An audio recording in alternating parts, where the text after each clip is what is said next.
Assalamualaikum warahmatullahi wabarakatuh. Shalom, nama budaya, salam kebajikan. Nama saya Nanda Maria Tulkiptiah dengan NIM 220402740069, Prodi S1 Pendidikan Geografi kelas 2022C. Bahasa adalah sistem lambang bunyi atau ujaran yang digunakan oleh masyarakat untuk saling berkomunikasi dan berinteraksi antar makhluk hidup. Menurut Krida Laksana, bahasa adalah lambang bunyi yang arbitrer yang digunakan oleh para anggota kelompok sosial untuk bekerja sama, berkomunikasi, dan mengidentifikasi diri. Bahasa Indonesia adalah hasil dari pertumbuhan dan perkembangan dari bahasa Melayu. Dipaparkan oleh Takdir Aisyabana bahwa bahasa Indonesia berasal dari bahasa Melayu, bahasa yang dipergunakan oleh masyarakat Riau dan kepulauan di sekitarnya sebagai bahasa ibu atau native language. Perkembangan bahasa Melayu menjadi bahasa Indonesia didorong oleh 3 faktor, yaitu yang pertama adalah karakteristik bahasa Melayu itu sendiri, yang kedua adalah kondisi geografis, dan yang ketiga adalah politis religi. Bahasa Melayu Riau berkembang menjadi bahasa interetnik di bandar-bandar perdagangan daerah pesisir timur Pulau Sumatera, daerah pesisir utara Pulau Jawa, dan juga pesisir barat dan juga selatan Pulau Kalimantan. Dari bahasa interetnik, bahasa Melayu berkembang lagi menjadi bahasa lingua franca, dan bukan hanya masyarakat pribumi saja yang menggunakannya, tapi juga digunakan oleh etnik asing seperti Portugis, Belanda, Arab, India, dan juga Inggris. Mereka menggunakannya untuk kegiatan transaksi dalam perdagangan. Untuk kepentingan penjajahan, Belanda memerlukan tenaga-tenaga dari pribumi yang memiliki keterampilan dan juga kecerdasan pendidikan dasar yang memadai, sehingga mereka mendirikan sekolah-sekolah dengan bahasa Melayu. Di samping itu, untuk menyebarkan pemahaman agama yang paling efektif untuk mencapai lapisan masyarakat pribumi, para petinggi agama menggunakan media bahasa Melayu untuk menyebarkannya. Untuk mendorong kepentingan penjajahannya, Belanda pada tahun 1865, bahasa Melayu yang secara de facto sudah menjadi lingua franca ditingkatkan lagi statusnya menjadi bahasa resmi kedua, yaitu setelah bahasa Belanda yang merupakan bahasa resmi pertama oleh pemerintah Belanda. Peningkatan ini merupakan konsekuensi logis dari sosial politik waktu itu.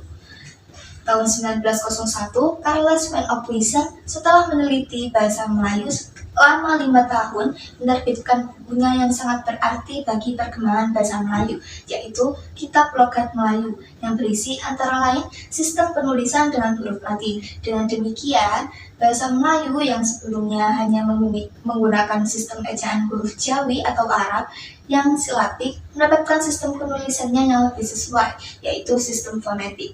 Peristiwa ini merupakan langkah pertama pemodernan bahasa Melayu. Bahasa Melayu yang berkembang dan tersebar luas dengan pesat pada permulaan abad ke-20 mendapatkan fungsi baru, yaitu sebagai bahasa pergerakan nasional. Fungsi baru itu diberikan oleh para pemimpin rakyat yang berjuang untuk kemerdekaan Indonesia. Pada waktu itu, nasionalisme Indonesia diidentikan dengan pemakaian bahasa Melayu. Pengakuan sebagai bahasa pergerakan nasional bukan hanya datang dari para pemimpin pergerakan nasional, tetapi juga dari pemerintah Belanda. Puncak perwujudan perasaan nasionalisme bangsa Indonesia terhadap bahasa Melayu terjadi ketika Sumpah Pemuda yang diikrarkan pada Kongres Pemuda kedua di Jakarta pada tanggal 28 Oktober 1928. Menurut Joe Badudu, ada faktor psikologis yang luar biasa hebat oleh para pemimpin pada saat itu. Saat bahasa Melayu hanya memiliki penutur sekitar 6%, sementara jumlah penutur bahasa lain, misalnya Jawa, Sunda, dan Madura, lebih jauh di atasnya. Peristiwa Sumpah Pemuda yang amat luar biasa ini juga merupakan bukti bahwa Indonesia telah mampu menjadi alat utama barakat persatuan untuk mencapai tujuan bersama.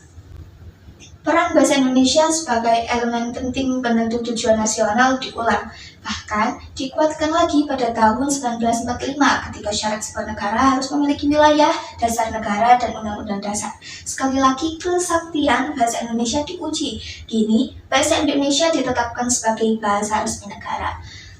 Perkembangan bahasa Indonesia terus meningkat pesat, bahkan melebihi bahasa induknya, yakni bahasa Melayu. Bahasa Indonesia memiliki keunggulan historis, hukum, dan linguistik. Bahkan di tingkat internasional, bahasa Indonesia telah menjadi bahasa terbesar di Asia Tenggara dan persebaran telah mencakup 47 negara di seluruh dunia.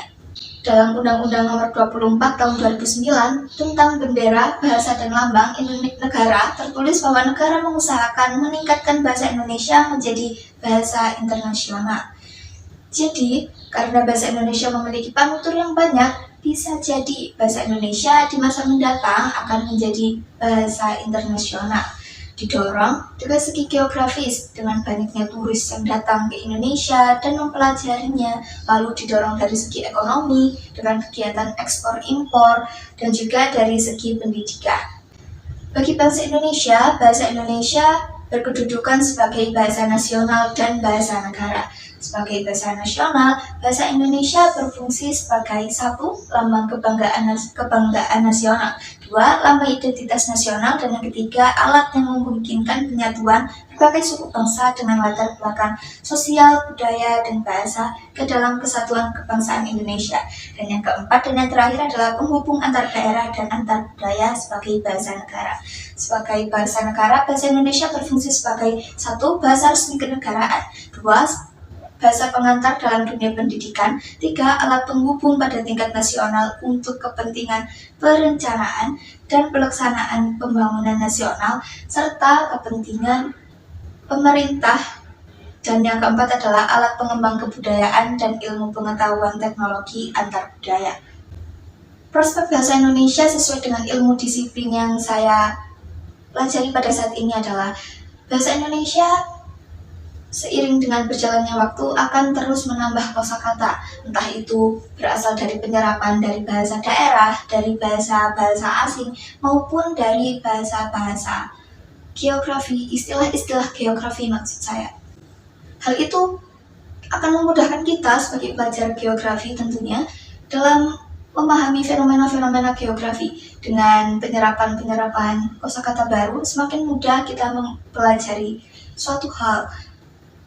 Bahasa Indonesia juga menjadi salah satu alat atau sarana yang sangat penting bagi kita untuk mempelajari sesuatu hal. Contohnya, jika kita memerlukan jurnal yang harus diekspor dari bahasa Inggris ke Indonesia, tentu saja kita harus mengerti bahasa Indonesia yang baik dan benar untuk menerjemahkan hal tersebut supaya tidak terjadi miskomunikasi dalam penerjemahannya, sehingga kita dapat mengerti dengan baik dan dengan jelas dan dengan benar dan tetap menyajikan fakta dari jurnal tersebut. Untuk ilmu disiplin pendidikan, bahasa Indonesia menjadi alat utama untuk menegakkan pendidikan, menjadi alat utama untuk mengerti apa sih geografi itu, apa sih fenomena ini, apa definisi dari fenomena-fenomena ini. Seperti itu. Jadi bahasa Indonesia adalah alat utama yang sangat penting bagi kita untuk keseharian kita, bukan hanya sebagai tenaga pendidik saja, bukan hanya sebagai pelajar, sebagai masyarakat biasa pun kita tetap memerlukan bahasa Indonesia, karena bahasa Indonesia adalah alat komunikasi yang sangat penting dan merupakan bahasa persatuan dan kesatuan. Sekian dari saya, terima kasih dan mohon maaf apabila ada kesalahan dan kekurangan. Wassalamualaikum warahmatullahi wabarakatuh.